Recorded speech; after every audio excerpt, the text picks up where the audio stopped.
Happy channel. నేను ఇప్పుడు చేయబోయే కూర దొండకాయ మువ్వంకాయ. దానికి కావలసిన పదార్థాలు వెల్లుల్లిపాయ, జీలకర్ర, ఉల్లిపాయ ముక్కలు వేసి మిక్సీ పట్టాలి. మసాలా రుబ్బుకొని పక్కన పెట్టుకున్న తర్వాత దొండకాయలు కట్ చేసి వేపేసాక ఈ మసాలా పెట్టుకుని తయారు చేసుకునే విధానం మళ్ళీ చూపిస్తాను. మిక్సీ వాడేసాక మీకు ఎలా చేస్తానో మీకు చూపిస్తాను.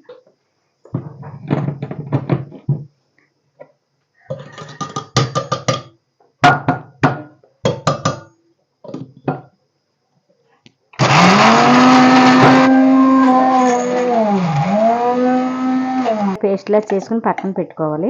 తర్వాత దొండకాయలు కట్ చేసుకుని అప్పుడు నూనెలో ఫ్రై చేసాక అప్పుడు ఈ మసాలా ఎంత వేసుకుని వేపుకొని అప్పుడు కూర వండుకోవాలి.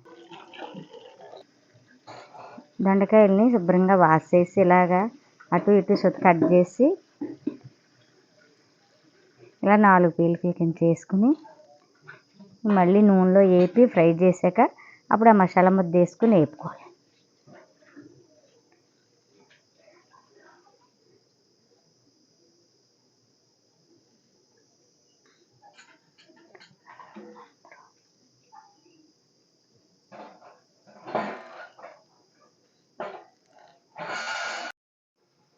ఇలా కోసిన దొండకాయలు ఆయిల్లో బాయిల్ చేసుకుని బాగా బాయిల్ అయ్యాక అవి తీసేసి అప్పుడు మసాలా ఇందాక మనం ప్రిపేర్ చేసిన మసాలా వేసుకోవాలి. వేసుకుని డీప్గా అవ్వాలి, బాగా రోస్ట్గా అవ్వాక ఇవన్నీ బాగా వేసాక పక్కన పెట్టుకుని ఇందాక రుబ్బుకున్న మసాలా ముద్ద వేసి ఉప్పు, కారం, పసుపు అన్నీ వేసుకున్న తర్వాత మళ్ళీ బాయిల్ చేసేది. కొంచెం నీళ్ళు చుక్కలు వేసుకుని దింపేసుకుంటాం. ఎలా చేస్తానో మీకు చూపిస్తాను. కర్రీ ఎలా తయారు చేస్తానో చూపిస్తాను.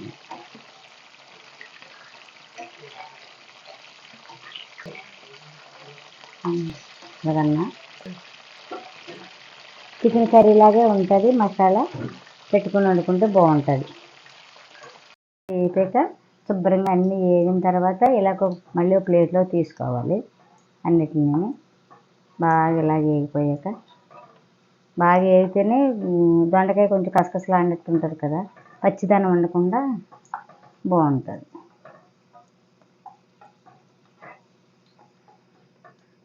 ఉండదు, నూనె ఎక్కువ ఉన్నట్టు ఉంటుంది కానీ అలా ఉండదు. కాకపోతే అంత నూనె లేకపోతే బాగోదు వేగడానికి. ఆ నూనె మళ్ళీ పక్కకి సైడ్ చేసి అప్పుడు మళ్ళీ మనం కూర వేసుకోవాలి. ఆ నూనె వేస్ట్ అవ్వకుండా బౌల్లో తీసుకుని చల్లారక డబ్బాలో చిన్న పసుపు వేస్తాను.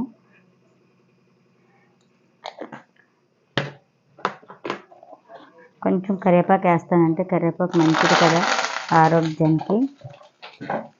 ఇక మనం చేసుకున్న మసాలా ముద్ద ఉంది కదా, అది వేస్తాను.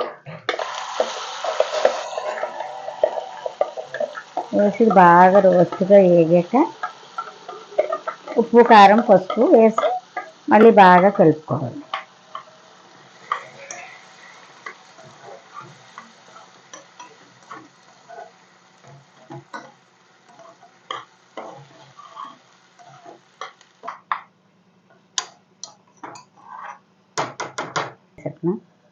ఇలాగా మూత పెట్టి కాసేపు ఉంచుకుంటే బాగా మగ్గుతుంది.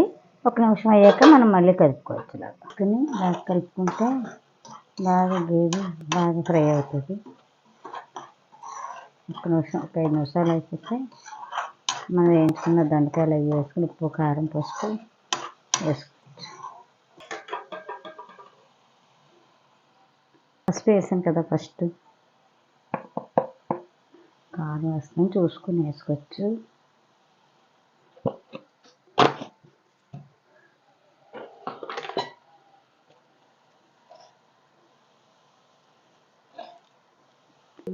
ఉప్పు వేసాను, కారం వేసాను, ఉప్పు వేసాను.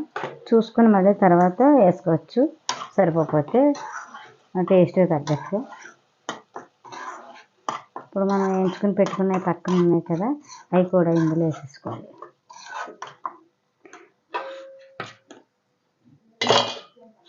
వేయించుకుని పెట్టుకున్న దొండకాయలు ఉన్నాయి కదా, దొండకాయలు కూడా ఇందులో కలిపేసుకోవాలి.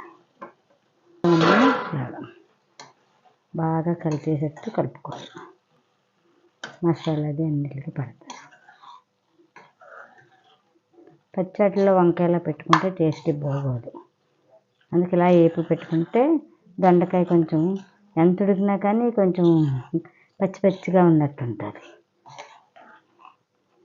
అందుకని ఇలాగ ఫ్రై చేసుకుని ఒక్క నిమిషం ఇలా మూత వేసి పెట్టుకున్న తర్వాత ఇలా మూత వేసి మగ్గాక నిమిషాలు మూత పెట్టాం కదా, ఇది మగ్గిందో లేదో చూద్దాం. ఇలా బాగానే మగ్గింది.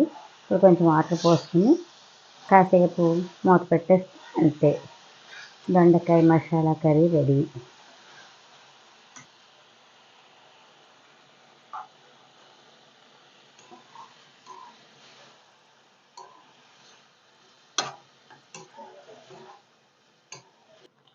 కొత్తిమీర అది కూడా యాడ్ చేసుకోవచ్చు, ఉన్నవాళ్ళు కొత్తిమీర అది వేసుకోవచ్చు, ఫ్లేవర్ బాగుంటుంది. కాసేపు ఇలా ఉడికితే సరిపోతుంది. కొత్తిమీర కొంచెం చూసాను, కొంచెం ఉప్పు తక్కువగా ఉన్నట్టుంది, కారం వేసాను. ఎవరికి సరిపడినట్టు వాళ్ళు టేస్టీ విధంగా వేసుకోవచ్చు. అది మీ ప్రాసెస్, ఎవరికి ఎంత కావాలో అంత మీరు వేసుకోవచ్చు. కొంతమంది ఎక్కువ తింటారు, కొంతమంది తక్కువ తింటారు కదా, చూసుకొని వేసుకుంటే సరిపోతుంది.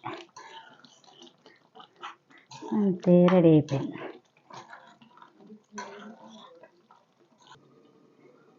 ఇప్పుడు మూత తీసాను, గుమగుమలాడే దొండకాయ మసాలా కర్రీ రెడీ అయిపోయింది. ఫ్లేవర్ బాగుంది, సూపర్ వస్తుంది. సేమ్ చికెన్ లాగే వస్తుంది కూర. మీరు ఒకసారి ట్రై చేసి చూడండి. ఇష్టం లేని వాళ్ళు కూడా, దొండకాయ ఇష్టం లేని వాళ్ళు కూడా ఇలా చేసుకుంటే తింటారు, బాగుంటుంది. Thank you.